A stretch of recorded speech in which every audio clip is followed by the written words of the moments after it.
call the panelists up in a moment, alphabetically, starting with Chris Battifarano, CFA, MBA, University of Miami, undergrad and graduate. Chris is formerly a member of our board, and he's been helpful and instrumental in both coming up with panelists and vetting panelists' ideas that are tossed my way and legitimizing them. He has been in the private wealth area primarily the last 10 years or so, and has just joined, is it Newmark or? Finemark. Finemark, pardon me, Finemark Bank in Palm Beach, where he's Executive Vice President and Chief Financial Officer. Chief Investment Officer. Chief Investment Officer, pardon me. Too much chocolate cake. Keep an eye on that for me. Garrett, I've already introduced. Eileen Duff, Managing Director and Head of Distribution for iCapital Network. Formerly, she was the Head of Alternative Investments for Credit Suisse.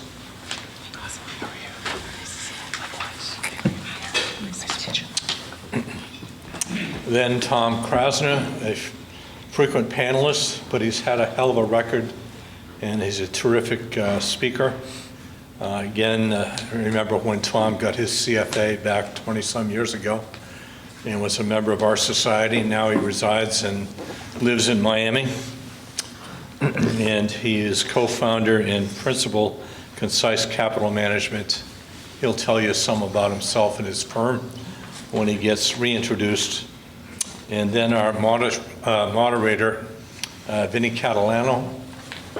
Vinny is going to carry on from here. Vinny, for 20 consecutive years, was the person who ran the forecast event in August and in January for the New York Society of Security Analysts. He was president there twice. He joined us 13 or 14 years ago with our first panels, and has been our moderator extraordinaire since then. He brings a perspective because not only New York, but he does panels at other CFA societies around the country, notably where the weather is warm, like New Orleans and Phoenix. And please welcome again, Vinny Catalano. Thanks so much. Okay, well, I left 85-degree weather to come to 85-degree weather.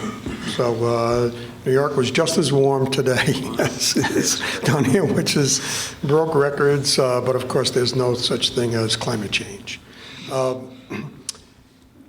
What we're going to do, we have a great panel tonight. We're going to cover, quite a diverse area, and that's really good for the topic of alternative investments. When we do traditional investments, we get so caught up in that traditional investment world that oftentimes we forget that there is this other universe of investment opportunities that's out there. And if you take a look at the assets under management that's going into these areas, you see that it is really a lot of money, in the trillions. If you take private equity and hedge funds alone, you're north of $5 trillion now in assets under management. And that's quite a recovery from the period in 2008 and 2009, where a lot of these areas were considered to be, particularly hedge funds, dead.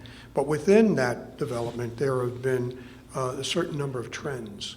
And that's what we're going to explore this evening in terms of the trends that are taking place in alternative investments. And it's great to have the gold area covered, because that's not something that we typically think of in the alternative investment space, and yet it is something that many, many institutional investors consider it to be quite important. One program note, 1 week from today, between 4:45 and 5 o'clock Eastern Time, I'll be on Bloomberg Radio talking about this event. It'll be about a 15-minute segment with commercials. That makes it more like an 8 or 9-minute segment. And my co-guest will be Lawrence Calcano, who is an associate of Eileen Duff from iCapital Network. Lawrence, for those of you that remember last year's event that we did here, was our panelist. that we had here. And so we're going to explore private equity stuff and hedge fund stuff that iCapital is doing. And I'm going to touch on whatever it is that we hear this evening in the way of questions from all of you to our panelists and the information that our panelists communicate. Program format, very, very, very straightforward. I ask questions for a while, then you ask questions, then we go to our panelists for closing comment. Something that's on their mind, something we discussed, something we didn't discuss, whatever it happens to be. So really, if you kind of think about it, we're in control of like 98% of this event, and they're in control of 2% of it. And that's the way it ought to be. So with that, what I'd like to do, I guess we'll go, why don't we reverse the order? We'll go outside in. I'll ask each of our panelists to introduce themselves in their own words, and then we'll get into a little bit of discussion. So Tom, please go first. All right. Tom Krasner, Concise Capital. Let's see, about, I think 2004, I co-founded a high-yield shop called Concise Capital. We specialize in a niche of the high-yield market, short maturity, a smaller issue, high-yield bonds. We've grown over the years. We're up to, right now, about $220 million under management, soon to be about 250. We run a hedge fund, a usage vehicle, which will be popular in Miami and in the European market. Sub-advise a mutual fund, 1940 Act Liquid Alt, and also run a large separate account for a European pension plan. Terrific. Eileen? Eileen Duff, as you heard, I'm a managing director running distribution for iCapital Network. iCapital is an independent financial technology firm that is looking to democratize the world of alternative investments by using our technology to bring high quality alternative asset managers to a wide array of limited partners.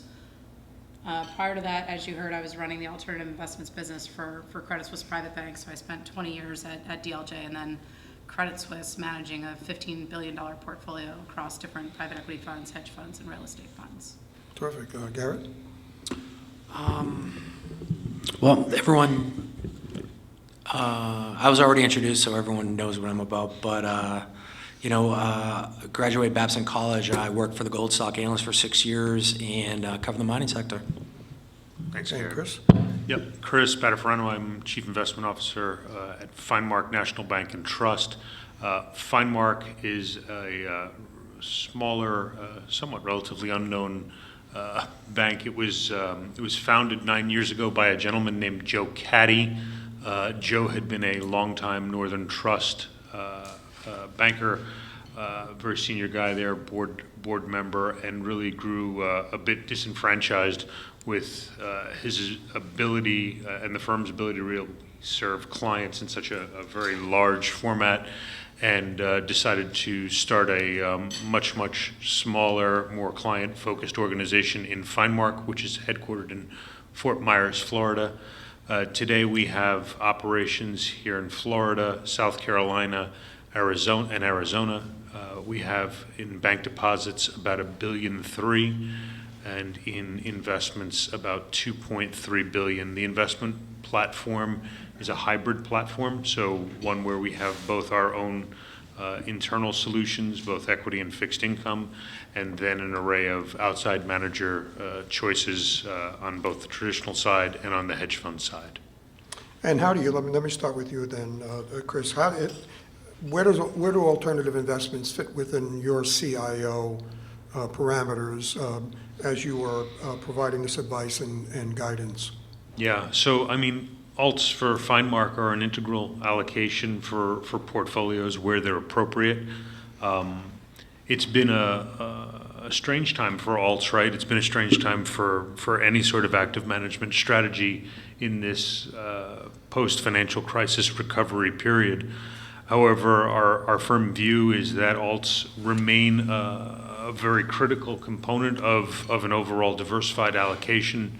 And on a go-forward basis, really two factors play into that. First of all, As far as this bull market goes, it's a much older bull and measured in time, and a much larger bull as measured in percentage appreciation, and so it would lead one to believe that we are closer to the end of this bull market than not. That's number one. Number two, and this is probably much more important, I believe we're coming to an end of a generational shift in rates, which began in the very early 1980s. So for essentially all of our careers, we've been in environments where rates have been falling and falling, which have led to a massive tailwind in fixed income returns.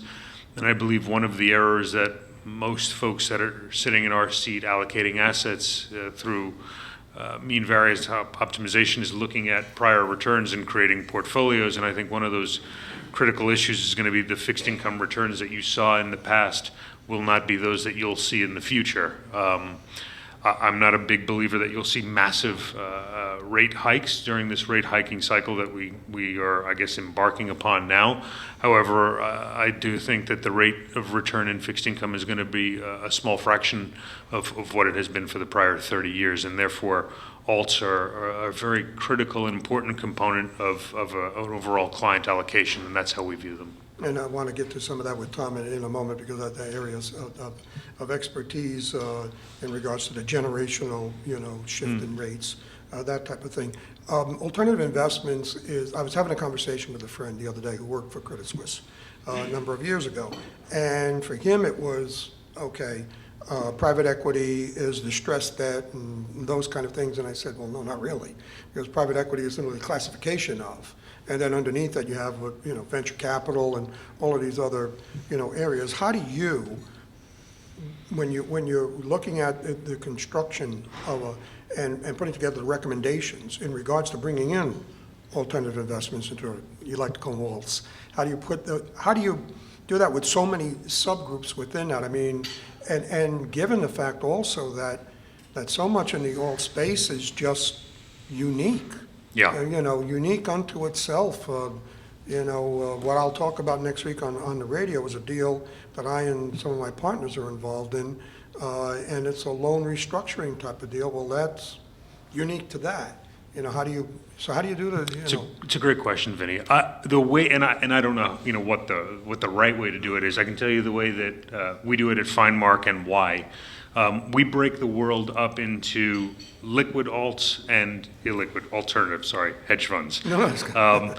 And what I mean when I say liquid, I don't mean necessarily daily liquid, but I mean hedge fund strategies that you could convert to cash in, say, a year, versus other types of alternative strategies like real estate, like private equity, like venture, like some of the more esoteric credit type strategies that you're talking about. Mm-hmm. Those we put into a completely separate illiquid bucket, and the bulk of our focus for clients is on the liquid hedge fund side. And so what does that mean? That means long short, it means multi-strat, some relative value, and it means CTAs macro. That's really the world where we operate largely. On the illiquid side, first of all, you generally need much, much higher minimums to make that work, to get into the real, in that part of the world, it's really the deals that you're getting into. It has much less of a hedge fund beta to it, and the individual deal is extremely unique. And so the deal and the manager and the participants are critical to what your outcome will be in a much larger degree than they are in some of the more liquid spaces that I'm talking about. You see, I asked that question because I'm sure that there are individuals in the audience who have a more traditional portfolio mix that they're working with, and I was wondering how you go about with the unique aspects of alts and how you bring them into the mix. So I'll come back to some of this with Eileen in a little bit. Tom, okay, the gauntlet has been laid down, the generational shift in interest rates. Okay, this is your area. We got negative rates. Garrett mentioned those before. We're all aware of that. We've got Fed raising rates here in the United States. How do you go about navigating this? When you're running money. We personally are pretty agnostic about interest rates because we're running a short duration strategy. I mean, where our portfolio duration is usually between 1.5 and 2 years, and about 50% of the portfolio turns into cash by the end of the year. So if rates rise, we just reinvest it. That's fine. For most bond managers, it's going to be much tougher. And I think Chris is right. I think we're going to see a rising rate environment. Are we going to see a drastically rising rate environment? Who knows? I mean, there's some real structural reasons to believe that we're not. The reasons all of you know, I'd just be repeating the obvious. The massive government deficits we have, they suggest that the Fed and the fiscal government doesn't have the latitude to raise rates enormously, unless it's going to inflate to deal with those deficits. The slow growth in the economy, the slow growth worldwide, all of those things suggest that interest rates, when they do rise, will be rising slowly. But, who's to say? I mean, would we have seen the high yield markets have the banner year they've had this year? And would we have seen ourselves in this kind of long bull market lasting this long? It's just very hard to time markets, if not impossible, and almost impossible to forecast what the future holds for us. What I think we can say is that alternatives are growing. And in a world which is searching for yield, like is occurring in a great part of Europe, I mean, you just remember Garrett's chart on negative interest rates in Europe. The world's searching for yield. And they're not going to find that in bonds, certainly not in a rising interest rate environment. Stocks, the question is one of valuation. And so alternatives, I think, are very much here to stay and are going to expand. And there's going to be increasing demand for them, both for diversification and for return reasons in portfolios.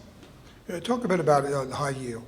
One of the things that is a characteristic of high yield is the potential of defaults. Yes. Hasn't happened. Expectations are that it's not likely to happen.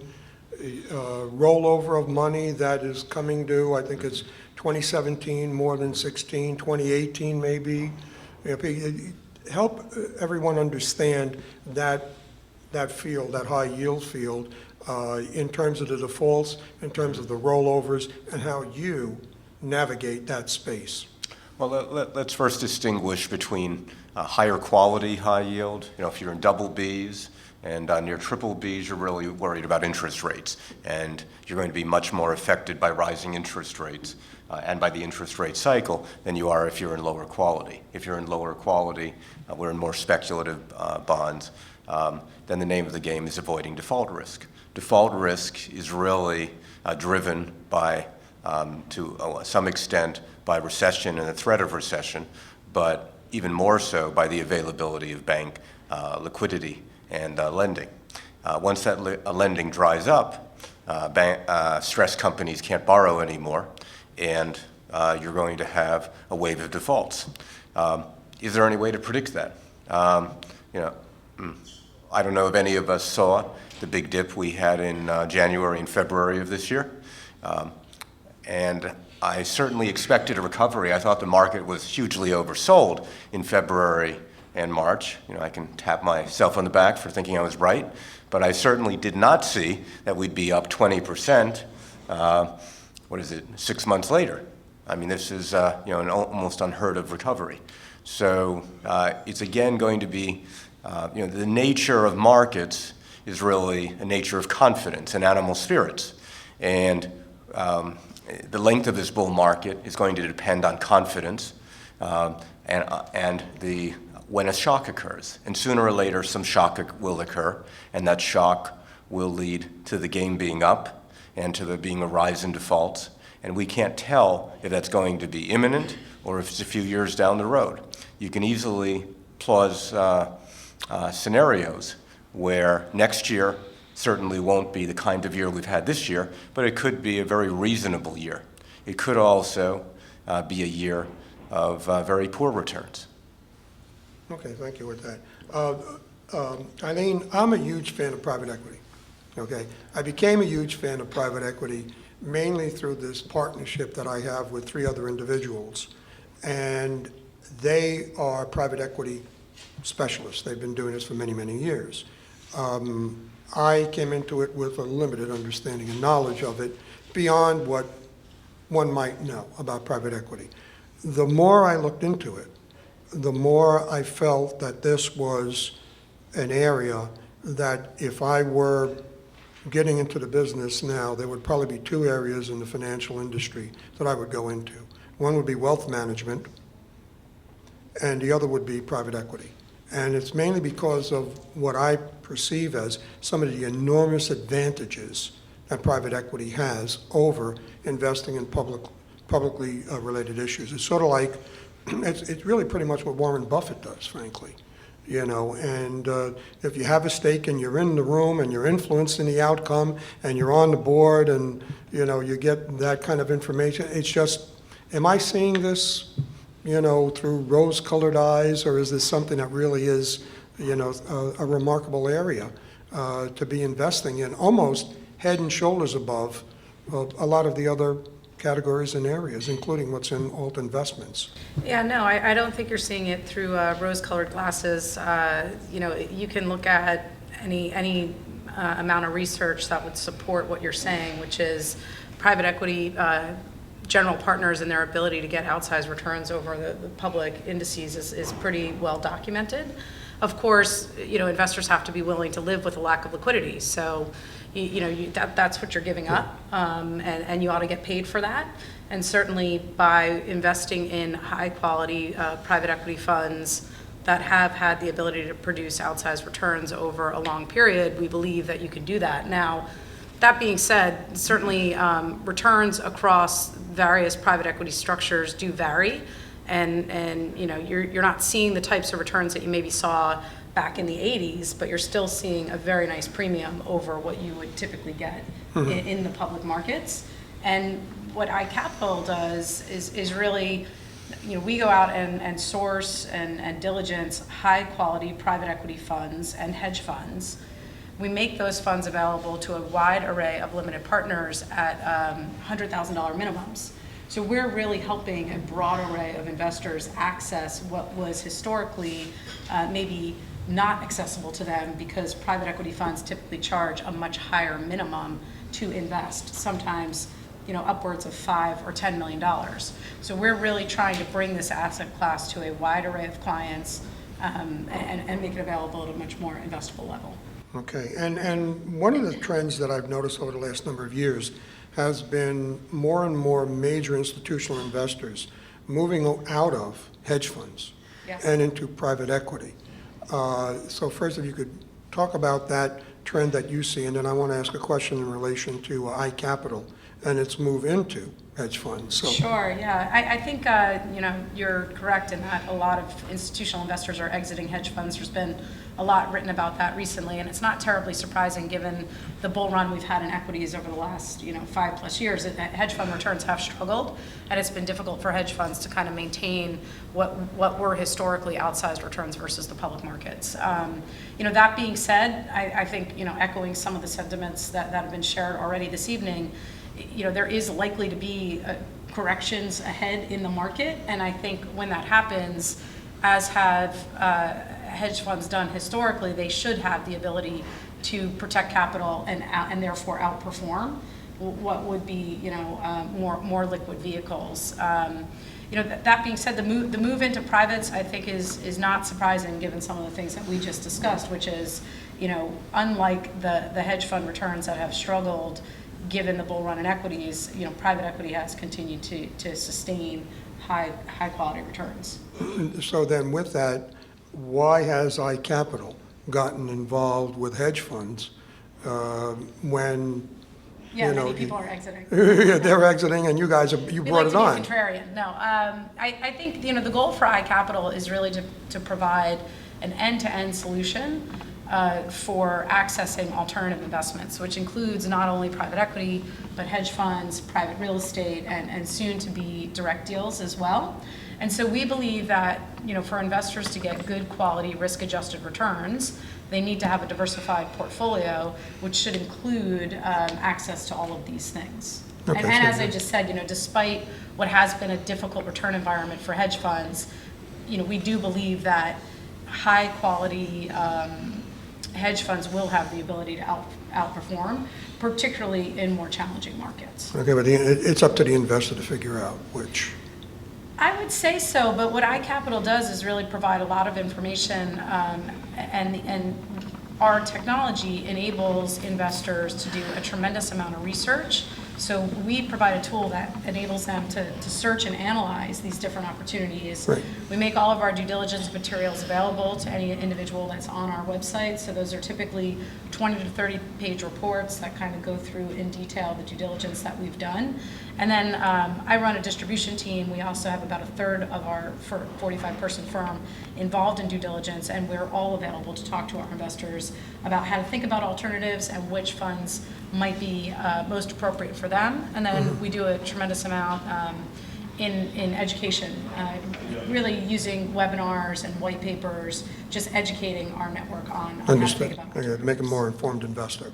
Now, out of that, Garrett, you gave an excellent presentation before in regards to gold and gold miners, et cetera. One of the things that you hear argued in the past is that gold is a hedge against inflation, and yet I can't help but come to the conclusion that gold is more of a hedge against uncertainty, of instability.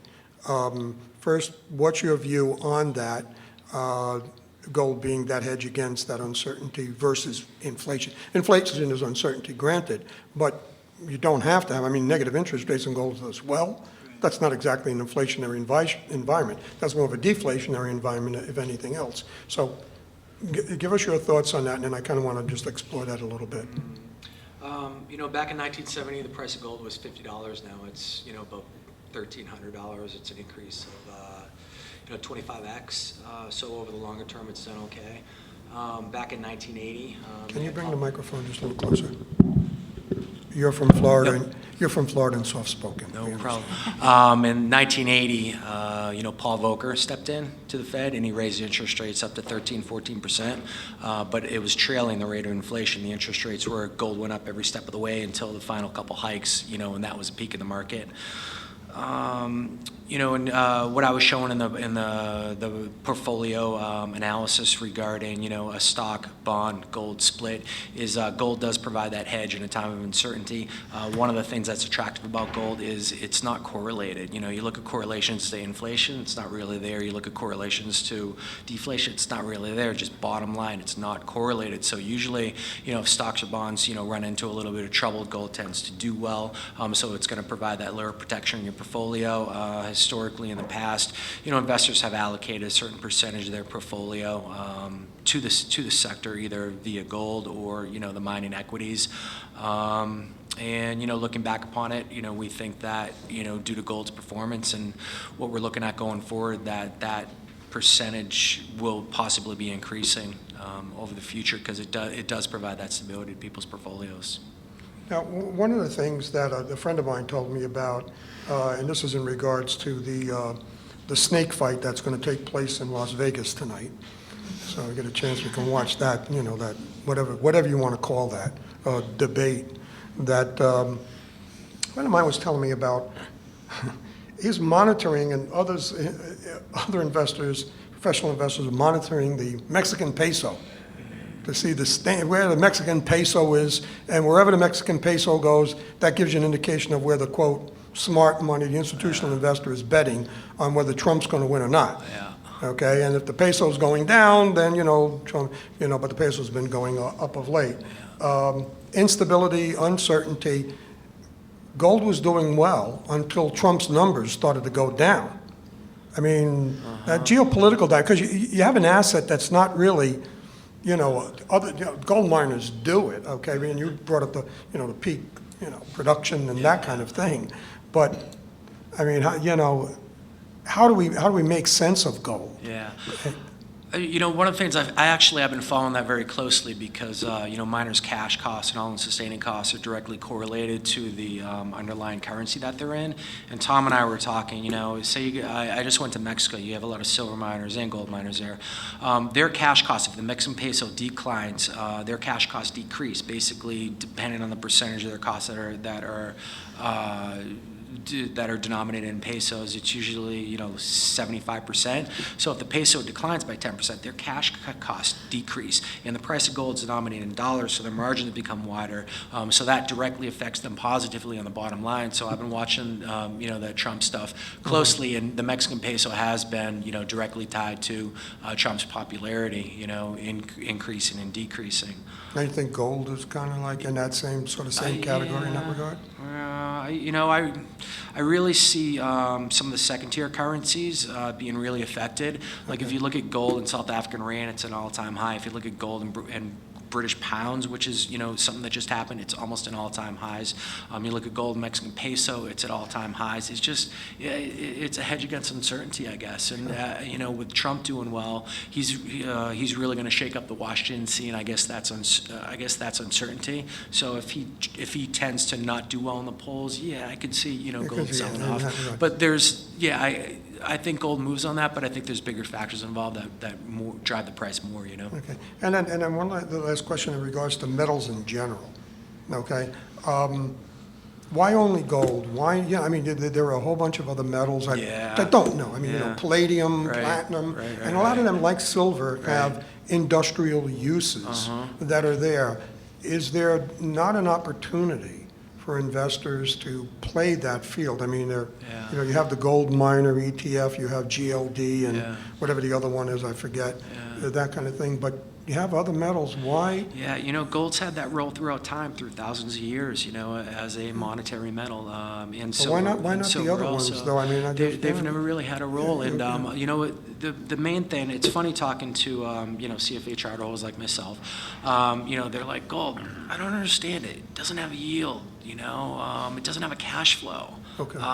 It's no one's liability. I can't value it. And it's like, well, that's the point. That's what makes gold an interesting investment, because it's no one else's liability, and it's not going anywhere. It's going to remain stable, and it provides that stability layer in the portfolio. A lot of the other metals have an industrial demand, such as copper, such as silver, and palladium. And gold doesn't have that component. It's purely, investing. And basically, one of the roles of money is to be a store of value.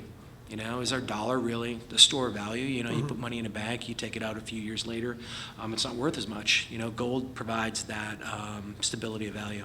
Understood. Great.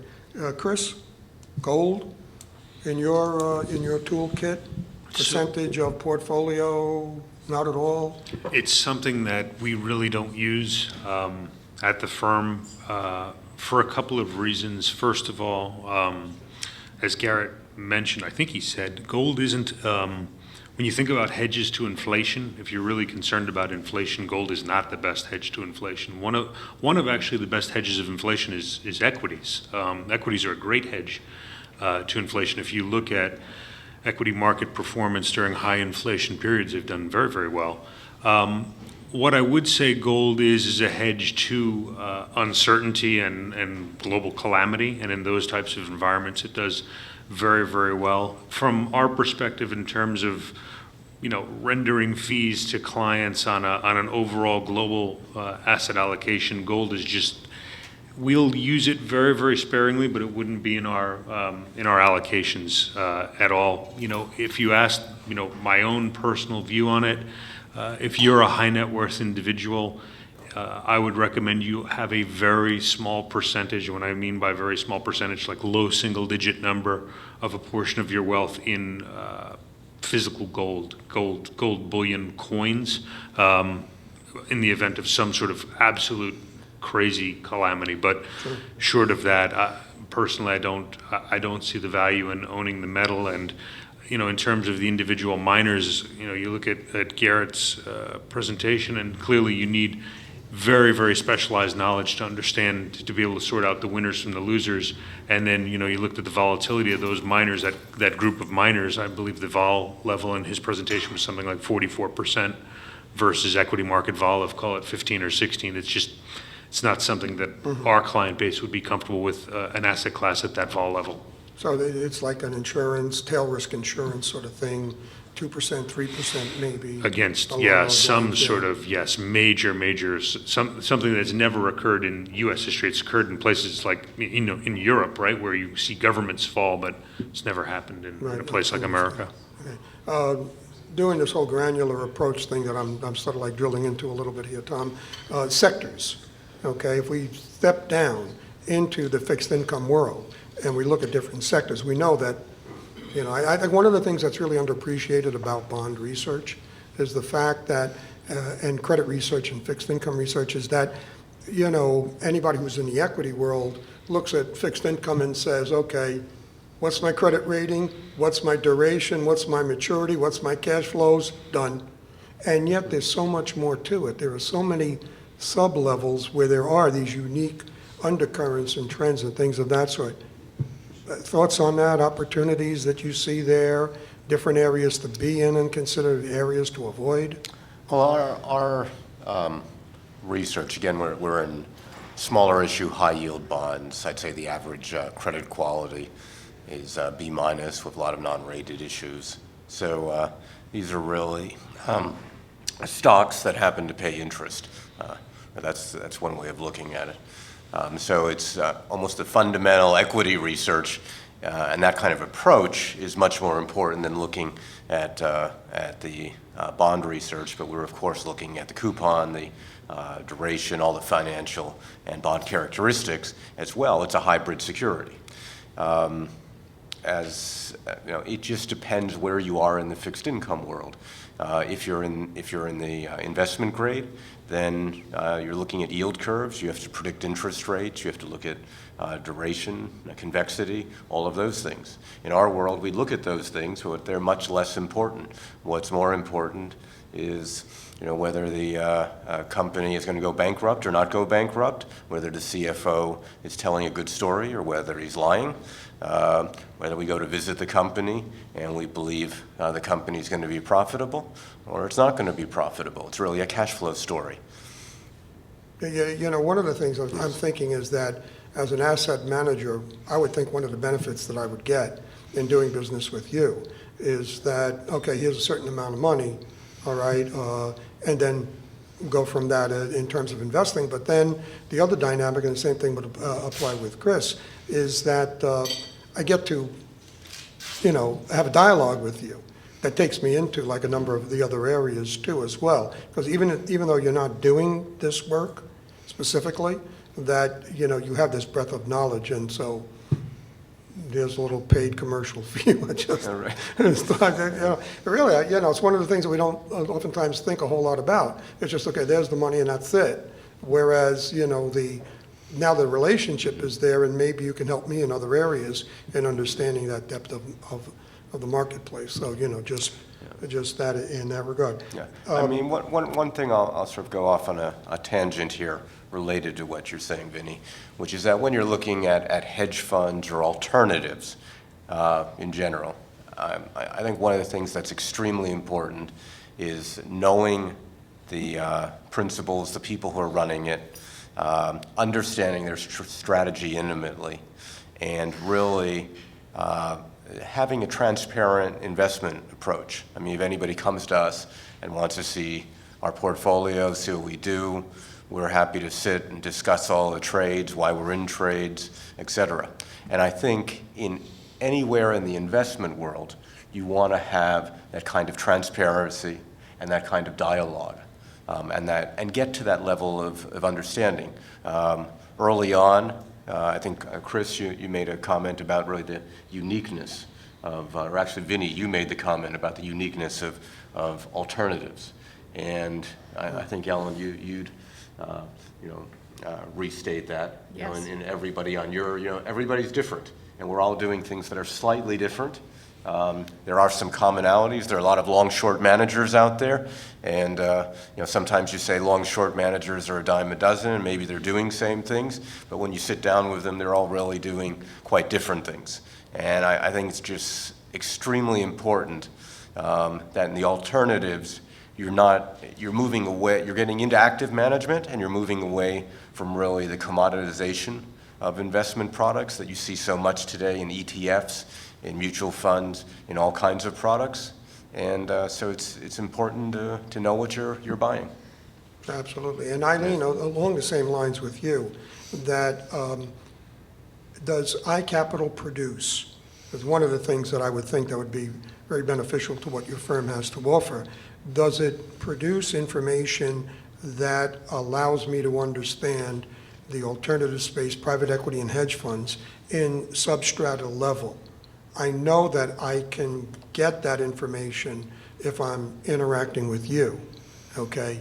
If I go to the website, am I going to see this kind of information that's there that breaks it down into the various different subgroups? I mean, I saw an article today, I think it was by the World Economic Forum, that put it out, and they really had a really nice, broken out, Breakdown, extremely, right, exactly, I think it was like, they call it private capital, 4-point-something trillion, and then private equity was 2.5 trillion, and they had the different boxes and that kind of thing, and looking at that space, I would find that to be tremendously helpful. Yeah, so as I mentioned, a lot of what we provide are educational resources to those that are accessing our website or that are part of our network.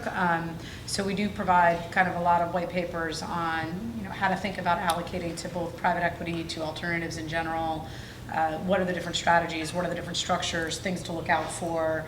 As I said earlier, we produce a lot of webinars, all of which are available on our site, breaking down all different topics across the private market space, how to think about private debt, how to think about, the construction of a buyout deal and those types of things. Sure. So a big part of what we do and believe in is providing that education for investors. Exactly, and that whole educational process, just to, circle back to something I mentioned earlier, I have a partnership with 3 other individuals, and we are looking at a deal in South Central Europe, and this deal is a unique deal. I was telling Tony about this earlier. It's a ferry company, and we are looking to take over the debt that this ferry company is having difficulty in paying off, and it's with a major insurance company and another debt recovery company. And I'm going to be going down this really terrific learning. My partners have done this forever, and for me, it's going to be like brand new. And going into this whole process of seeing, should we get the deal, that the next phase and the next phase of the documentation, et cetera. And that's what I find, so really unique about the whole alternative investment space, is that you have all of these kind of unique characteristics that are there. And so you do the broad allocation, public, private, alternative, that type of thing. And then the next thing that you do is you can drill down in slices, and you can find those opportunities that might be there. So it's really quite unique. I've covered a couple of different areas. We'll have plenty of room to explore for all of you with questions to our panelists on any area that you would like to ask them questions on. Yes, please. Vinny, you talked about how fast this area has grown, some $5 trillion in management, et cetera. I'm hearing a lot of bullish arguments for different areas of investment. I'm curious, maybe is it impossible, there's an overinvestment in the area because there's been so much money allocated to it.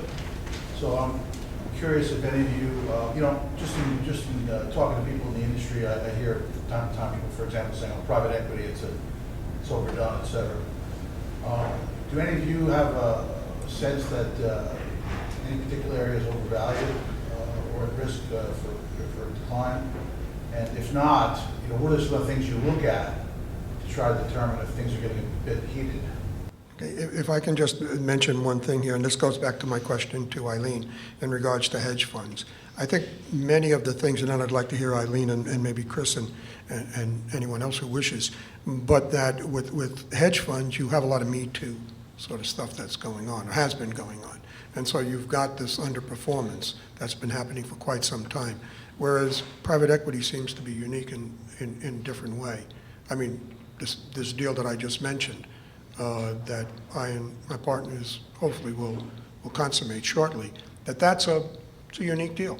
It's almost like a one-off, but each deal is structured and it's meaningful enough that you'll look at it and and if you knew the particulars of it, you'd say, yeah, and let's hope that the papers get signed in that regard. So if you're smart about what you do, and Eileen, I'd like to know your comments on it, if you're smart about what you do with this, and the manager is smart about what they do, okay, then they're going to find the deals that work better. I don't think you have the same issues and characteristics that you do with hedge funds, which, I don't know how many there are out there, but it seems like there's more hedge funds than there are deals. Eileen, thoughts? You know, I think what I would say is, but part of the value proposition for alternative investments, right, is investing in high-quality managers that just, frankly, because of the nature of the vehicles that they're investing through, have more tools in their toolkit than, you know, a traditional long-only manager might be able to use. So it's not to suggest that certain areas are without risk or couldn't get overvalued, but, you know, in our case, we would suggest that we're doing a fair amount of really significant deep due diligence to find what we believe are the highest quality managers who have the ability to take advantage of those tools and outperform others in the space. You know, I think the biggest probably challenge in the market right now is the one we were all talking about earlier with respect to fixed income. And so, you know, I think to echo some of the comments that we heard, you know, taking a percentage of your portfolio, of your fixed income allocation and moving that into alternatives is actually a really fantastic opportunity right now. Of course, you have to be willing to live with a lack of liquidity, but you can really move into some high quality alternatives without taking on a tremendous amount of additional risk and thereby increase your returns. So, Chris, Yeah, I'd answer the gentleman's question in a couple of ways. First, I started looking at hedge funds, alts, about 15 years ago. And what's happened from then until now has been sort of a cottage industry that's become an industry. Hedge fund managers, when I first got started in the business, were sort of the best and brightest and the smartest guys in the long-only space that spun out to do something else. That was, you know, late 90s, early 2000s, right? They were the best and brightest long-only guys or what have you, credit guys, what have you. And now the number of hedge funds that's at least publicized in databases like an eVestment is about 10,000. And so when you look at the hedge fund indices, when you look at that return data, it looks worse and worse and worse and worse. And so to your point, you know, what are you getting so excited about?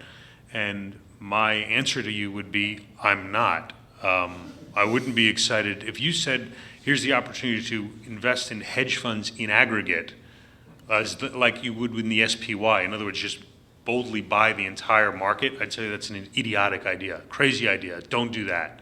And the reason why I would say don't do that, and I wouldn't necessarily be against blindly investing and buying the entire market in an indexing function, is when you invest in hedge funds, you are playing for the alpha opportunity. When you're investing passively, buying beta, you're buying it for the beta opportunity. You're trying to get low-cost, cheap, liquid beta to whatever factor you're trying to buy, right? The S&P, the ACWI, the Nikkei, whatever you're trying to buy.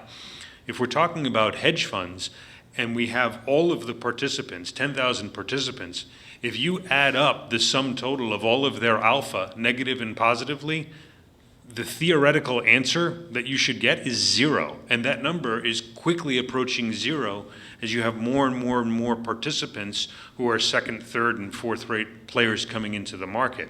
And so the answer on hedge funds isn't simply boldly or blindly allocate to hedge funds. It's something that you really need to take a great deal of care and diligence around. And unless you have the wherewithal to do it, don't do that. In other words, unless you have an advocate that has an ability, a proven ability to do that for you, you shouldn't do it. I would strongly advise people not do that. Don't buy hedge funds blindly. Most of them are terrible investments. Excellent. Yes, sir. Yeah, so I use derivatives a little bit, volatility in my own way. I'm just curious that volatility as an asset class has sort of come up, and it's like one of the new parts of the liquid alt space. I was just wondering what your thoughts were on, using volatility as an asset class. To me, it seems like more than anything, it seems to be like a yield pickup play of selling volatility, and it seems a lot like picking up pennies in front of a steamroller. So how do you really feel about the volatility asset class? I mean, it literally, like, I keep reading more and more about pension funds selling vol, everybody selling vol. And we can see it in the VIX, we can see it in the price of options in general. It is super cheap. And I'm just curious, in your experience, is that something that is growing? Is it something that you would use? How do you feel about it? You know, is it about the vol manager?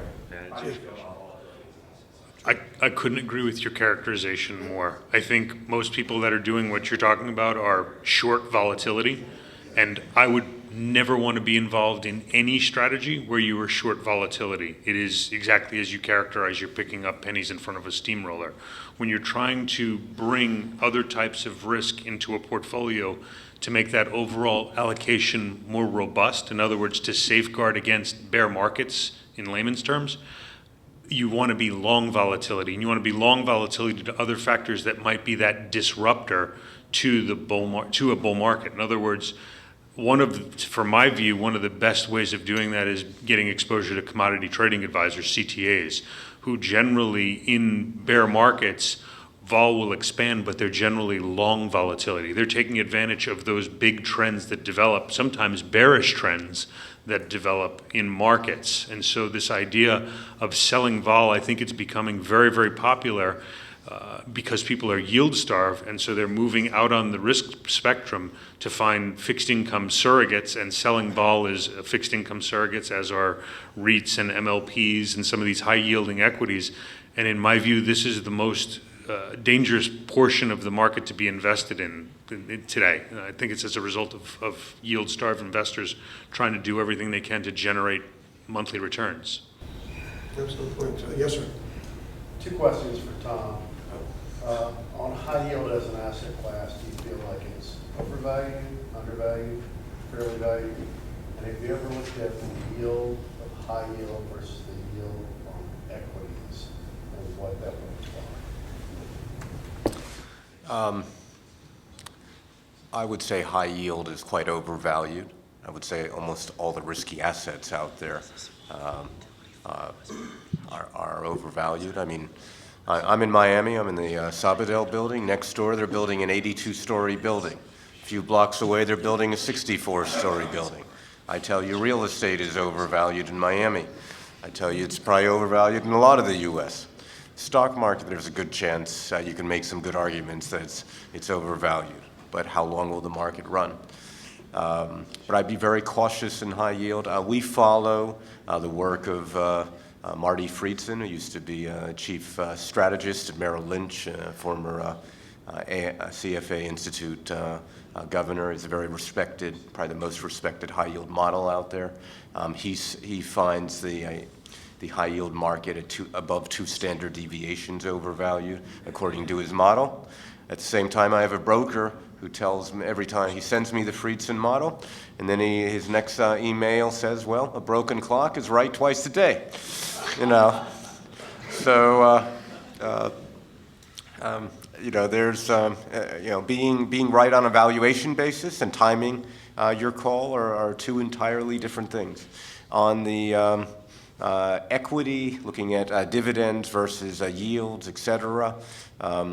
I mean, I think Merrill Lynch just published a research piece arguing that, or maybe it was CS First Boston, that the equity market should outperform high yield in the short term, given the extremely strong performance of high yield. I think that could be reasonable.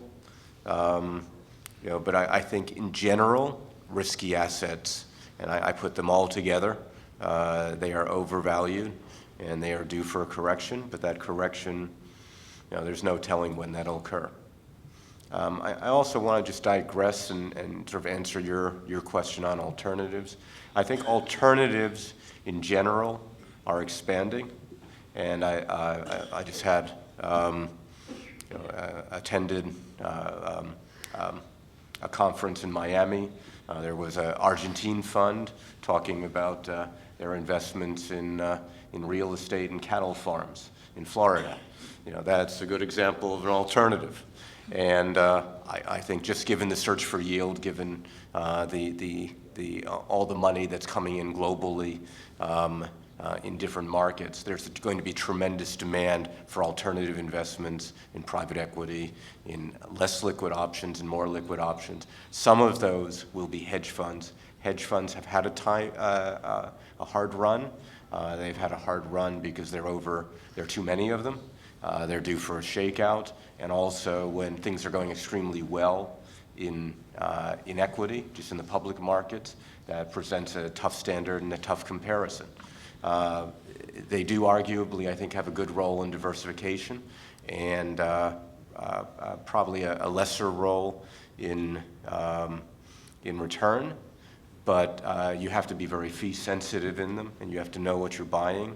I don't think the industry is necessarily in any kind of tailspin. I believe it'll be here and grow with the rest of alternatives. But alternatives, just as a larger group, should be growing and very attractive in the future. Okay, questions, anyone? Yes, sir. Yeah, we talked about how private equity has performed quite well. Just your thoughts on how much of that is related to low interest rates, easy financing, and has the low, cheap financing started to cause, deals that you've seen that are irrational in any other sort of environment? All right, Eileen, you have any thoughts on Yeah, that? I mean, I think leverage levels, despite what is very cheap financing, are still not to the heights that we've seen in the past. So I think they're still reasonable. There's certainly a risk that as the cheap financing extends, greater amounts of leverage creep into the deals and into the portfolios as a result. And that, of course, comes with increased risk. It comes down to really the diligence that you do on the individual managers and understanding the types of deals that they're constructing and how much leverage they're using. And certainly, I think at iCapital, we're pretty focused on making sure that the managers that we work with are not using increased amount of leverage and doing deals that are really, you've got to do your diligence and make sure that the managers that you're working with are using a skill set around, operational improvements. To some of Vinny's comments earlier, they have seats on the boards. They're really taking a role in managing the company, and they're not just using leverage, because you've seen historically, time and time again, those managers that are getting outsized returns due to leverage, it only lasts for so long, right? So I think that's part of the benefit of working with a partner such as ourselves, is you have access, as I said earlier, to all of that research and due diligence that we're doing. And to echo Chris's sentiments before, whether it's private equity, hedge funds, real estate, what have you, unless you have the ability to do that research on your own or are working with a partner that can provide that for you, it's best just to stay away, because absent doing that, you can't look into those particulars and know what you're getting invested in. And implied in the gentleman's question, if I may, and this is for you, Eileen, and for you, Chris, is valuation. Is that with low interest rates, are deals being bid up? Are deals being brought that in the public marketplace, you have quite a number of people arguing that a lot of sectors in the market in general is overvalued, mainly because of the low interest rates and its input into discounted cash flow models, causing them to have a distorted higher valuation. Yeah, I think it goes back to the manager that you're working with and how they're sourcing their deals, right? So certainly, managers that are sourcing the majority of their deals from auctions are going to run the risk of getting bid up and investing at higher valuations. A lot of the better managers, right, are not participating in auctions and are sourcing their own proprietary deals, which gives them a huge advantage from a pricing perspective. Excellent. And Chris, any? I mean, we don't do a lot of privates, but what I would say is the answer is yes, the hurdle rates come down, but my view is they probably should. If you're in a low cost of capital environment, lower IRRs are acceptable. I mean, you would accept a lower rate of return on your capital if the cost of the capital is lower. So it's not, you're seeing this in other asset classes also, right? You're seeing cap rates on real estate fall. People are demanding less of a return on assets in this, what's seemingly a very prolonged low rate environment. I guess it's kind of like a difference between public marketplace okay, versus private marketplace, in which private marketplace is almost like a hybrid with like a fixed income hybrid in a way of having a certain maturity aspect to it, or a certain sense of a maturity of something coming due. And that, go back to Eileen's point of it being who the manager, what's the track record, how's the deal structured, et cetera, those kind of things. Whereas in a public investment, you don't quite have a lot of those characteristics. So therefore, you can accept a lower rate of return, but then it turns out that interest rates go up, and then your valuation levels come down, and then your performance on those particular investments don't do as well, on an absolute basis anyway. Phil? Yes. Everybody else sits down to ask a question. Phil gets the prerogative of standing up. Actually, my lower back needs to stand up and move around a little bit. This is the real reason, but thank you for bearing with me. Our first hedge fund panel was in September of 2004. At that time, the greed in the room was palpable. It was incredible. I haven't checked the parking lot to see how many Rolls Royces and Bentleys we have out there tonight. Do we have any that would like to raise their hands? But that first one was on the beach, and some of the hedge fund people were driving vehicles like that, and the young would-be investors were there, salivating, gee, get me into this too. And the folks were looking at starting hedge funds in their garages in Boca Raton. No one should ever invest in anything in Boca. Oops, better not say that. I'm in Boca Raton, I could get assassinated. But the elephant in the room, and it hasn't been mentioned tonight, was fees and fee structures. Has the elephant become a mouse? Has it become less significant? Shouldn't investors in whichever alternative be paying attention to the part that fees pay? Good point. Yeah. Chris and Eileen? Yeah, I mean, listen, fees are critical because when you get into an investment, the only thing you know for sure are the fees, right? So everything else is sort of up in the air. So fees are incredibly important. I think generally there has been some fee compression. My expectation is that there may be more of that to come. However, when you're evaluating, or at least when I'm evaluating any manager, it's always net of their full fee anyhow. So the fee is going to act as a natural hurdle to the strategy's overall attractiveness. So if after, net of fees, the strategy isn't attractive, it's not attractive. So to the extent that high fees can be assessed, it's only to those that are generating highly outsized returns, high degrees of alpha. So, I mean, higher fee managers tend to be your higher alpha or more capacity-driven strategies, right? So a lot of the more quant strategies that are more high frequency in terms of their trading and very, very limited in terms of their capacity is where you're seeing those fees not move an inch. And those strategies that have much higher capacity limits that can be more ubiquitously distributed through 40 Act funds or the like, European equivalents, other country equivalents, those fees can come down as a result of the economics of the business. So that's what I'd say. Okay, very good. One last question. Yes, sir. No, please. Go ahead, you. Just a comment on his comment. Please. First of all, on private equity, one of my professors at Oxford in England, I was just talking to him, and he says, I was asking, and that's his specialty, is private equity. That's what he teaches and everything. But I asked him this question about fees on private equity, not other hedge funds, just private equity we're dealing with. And he said there's no difference he's seen in performance or anything historically in private equity for the ones that charge more money or the ones that charge less money. Okay, because that was something I thought maybe because they're adding more value and everything like that. So that's the only. And the other thing is, another professor of mine there, Tarun Ramadori at the Saudi Business School where I went there in Oxford, he says that with hedge funds, he believes there is alpha, even today when I talk to him, but he says if you add another layer of fees like a fund-of-funds manager, there's no alpha. And so would Stephen Brown, another professor of mine at NYU, at the Stern School, would agree with that, and he would suggest if you have too many hedge funds, you increase your left tail risk. Good. Well, we were talking about it at the table before, and in regards to the, the core structure of something. And I don't know, it just strikes me that the core structure of private equity is so superior. And it's a key driver behind, I think, the success that Warren Buffett has had.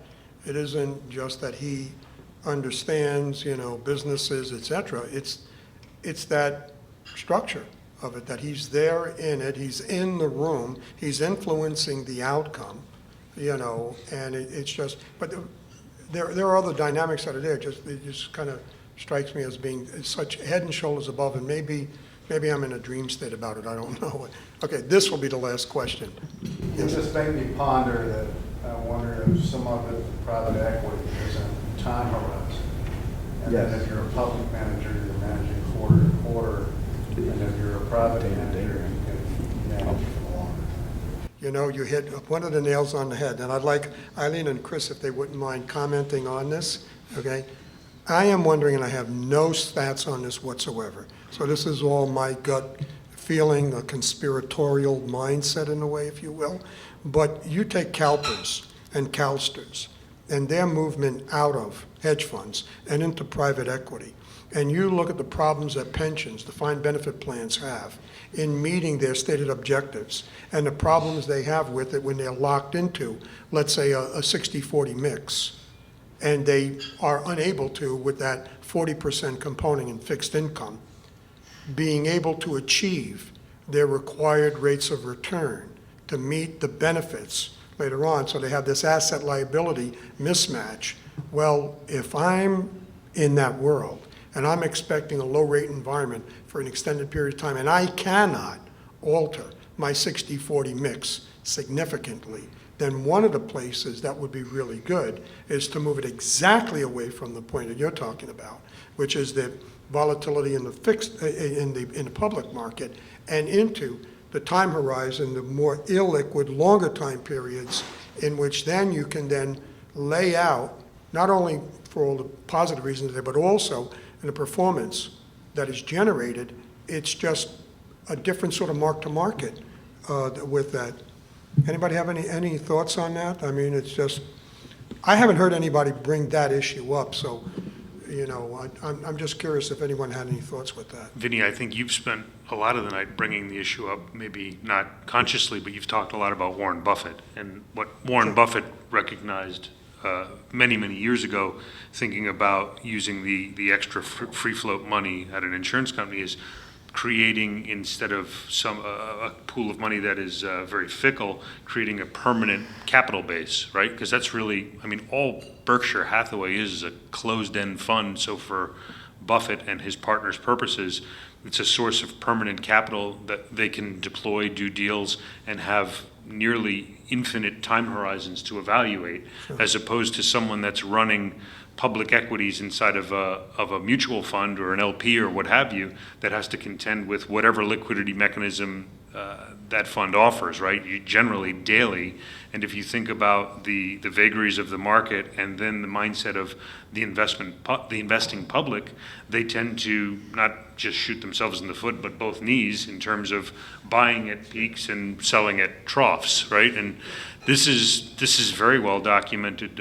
Peter Lynch documented this after he left management of the Magellan Fund, when he wrote his book, and he talked about the returns of the fund, and then he also talked about the returns of most of the investors of the fund, which were a very, very small fraction of what those returns in fact were, and it was as a result of their very poor timing decisions of when to invest with the fund and when to redeem from the fund. So yeah, this isn't just a phenomenon in hedge funds. This is a phenomenon in investing in aggregate, general, in that, yes, you should, you can't let emotions get the best of you, because that's when, like all decisions in life, we're here all talking about investments, but this could be true in any decision in life. If you receive some very, very upsetting news and try to do any other function in life, drive a car, you're probably much more likely to have an accident with that car than you would be at any other time. You might be a very good driver, but after receiving some very upsetting news, you might be a terrible driver. It's the same with investing.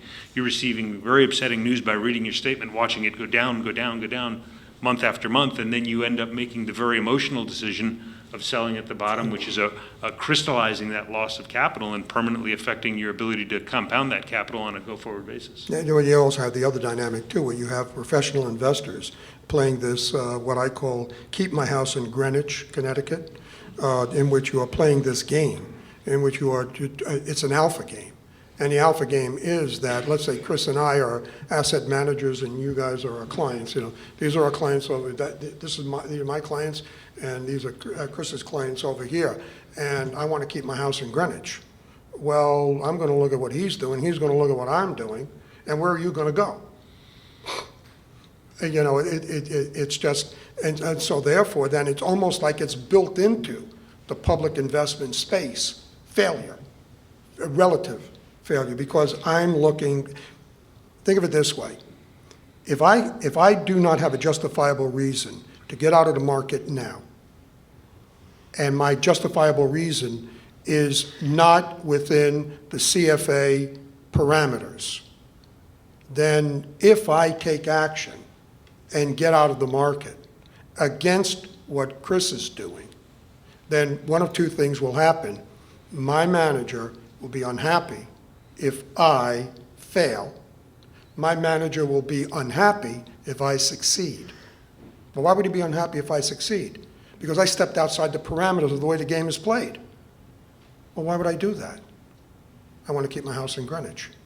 So the structure of the industry itself is an issue. And you don't hear many people talk about it, but that, I don't know, it just strikes me that that's just the way the game is played. It is played that way, and that's where you see the mediocrity in a lot of performance. And then you get, the whole hedge fund world trying to do the difficult task of generating alpha. Yes? That's why you keep your house in Omaha or Mount Kisco. That's right. Staten Island. That's right, yeah. Hey, Definitely. Vinny, can I add one thing Please, regarding yeah. private equity in the gold space? Yeah, please. So in the gold space, you get miners. You get gold miners, silver miners, you get copper miners. Those guys need to get capital. They either issue equity or they issue debt. There are these players in the mining industry. They're the royalty companies. If you saw that chart, what I showed regarding gold miners and the gold price, some of the ones on the top of that list were the streamers, the royalty companies like Franco-Nevada, Silver Wheaton, Royal Gold. What these companies do, they act as private equity in the metal space. So instead of the company having to issue debt or equity, they'll go into a company that needs capital to start building their mine, and they'll say, listen, here's, whatever, 100 mil, 200 mil to help you build your mine. You give me, say, 20% of your gold production, 20% of your silver production. And a lot of times these metals are byproducts. There'll be a big copper producer that produces gold as a byproduct, which means it's just a smaller part of the revenue. It's not necessary. They don't need it. So what Silver Wheaton or Royal Gold, they'll take that gold byproduct and they'll give the company capital up front. And if you look at these companies, they're small. They're maybe 20, 30 people working for them. They're brilliant, brilliant geologists, brilliant financiers. The deals are pretty much straightforward, simple DCF sort of stuff. It's a little more complicated than that, but it's basically DCF stuff. And then these royalty companies, they have portfolios of 100, 200, 300 assets. So if one mine goes bust, it's no big deal. They got a lot more to cover it. So yeah, there's close to private equity. And with that, so that this way we can, stay close to on time, this is closing comment segment I mentioned earlier. Ask our panelists to share one thought with us. It could be something we discussed, something we didn't discuss, anything that happens to be on my mind. And since you have the microphone right next to you, give us your closing comment in regards to gold. Sure. Go ahead. I think that, we're really not sure, what's going to happen tomorrow. As I showed, I think gold's a good diversifier to anyone's portfolio. It depends on how much volatility you want to add. If you add just basically gold, it doesn't add much volatility. It increases your Sharpe ratio, reduces your standard deviation, increases returns. If you want to step it up, you can add miners. But the best play of all, I believe, are the royalty companies.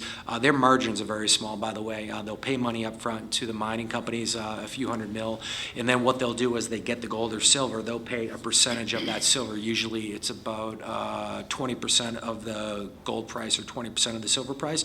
So they have ongoing costs, but that's their margin. Their margins are 80%. So, they're not going to, go through the roof in a bull market, but they're going to persevere through the bear markets, and over the longer term, they're going to outperform. So, Terrific, thank you. Tom, your closing comment, please? We're in a world where we're going to have expanding alternatives, and one of the things about alternatives is the trade-off between liquidity and illiquidity. We're right now going to be launching a UCITS fund because that's really the only thing that's saleable now to European investors. Compliance is wagging the dog, and so hedge funds and really aren't saleable in Europe anymore. And the UCITS funds require daily liquidity versus our hedge fund, which requires monthly liquidity. I can tell you that I think our UCITS product will be a good product for what it is, but I think it'll be not as good a product as the hedge fund, because we can take more risk, we can take some illiquidity risk, and we can have some. It'll outperform it, but it'll be less liquid. So when you're looking at alternatives, I think there's a lot to be said for looking at your portfolio and saying part of it needs to be liquid, and part of it really doesn't.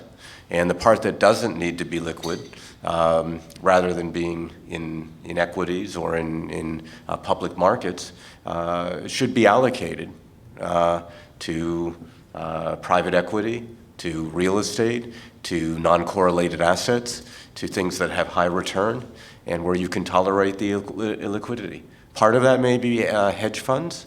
If it is hedge funds, it should be something you know well and where you believe in the strategy, understand it, have transparency, and know the managers. But if it's not hedge funds, it should certainly you should be considering other alternatives in the private equity space, in real estate, in a variety of asset classes. Excellent. Chris, your closing comment? Yeah, I guess what I'd say is, we've spent a lot of time obviously talking about alternatives, and this week I've been struck by the series. It's in the Wall Street Journal, and I'm sure many of you have read it, sort of talking about the end of active investment, which, the only thing hedge funds really are the most pure form of active investment. And it, immediately brought me back to that very, very famous magazine cover, The Death of Equities. So I think whenever, we see these, big shifts or big certitudes around, now it's different, now the future will not be like the past, whether it was the late 90s and saying, things like value investing or fundamentals no longer matter. It's all about, clicks and eyeballs. We realized that was ridiculous. And, in the 80s, you had the healthcare phenomenon. Equities were in fact not dead when that article was published. I think that you will once again see active management strategies make sense. I would not be an advocate of being all active. I think this isn't religion, right? There's room for both schools of thought inside of a whole portfolio. And there's a lot of reasons to be active, to get access to the types of deals like Vinny was talking about, very unique circumstances with a ferry company in Central Europe. You're not going to be able to get that in a passive investment. And so to build an overall well-rounded portfolio when you're talking about very large denominations over multi-generational periods, having the inclusion of multiple strategies, multiple asset classes to be able to build those types of portfolios, it's absolutely necessary. And that's what I would say. Excellent, thank you. And Eileen, your closing comment, please. Yeah, so I would say, echoing on the sentiments of some of my fellow panelists here, the allocation to alternatives is going to grow, and I would encourage you all to consider iCapital as a partner to help you think about how to allocate to the asset class.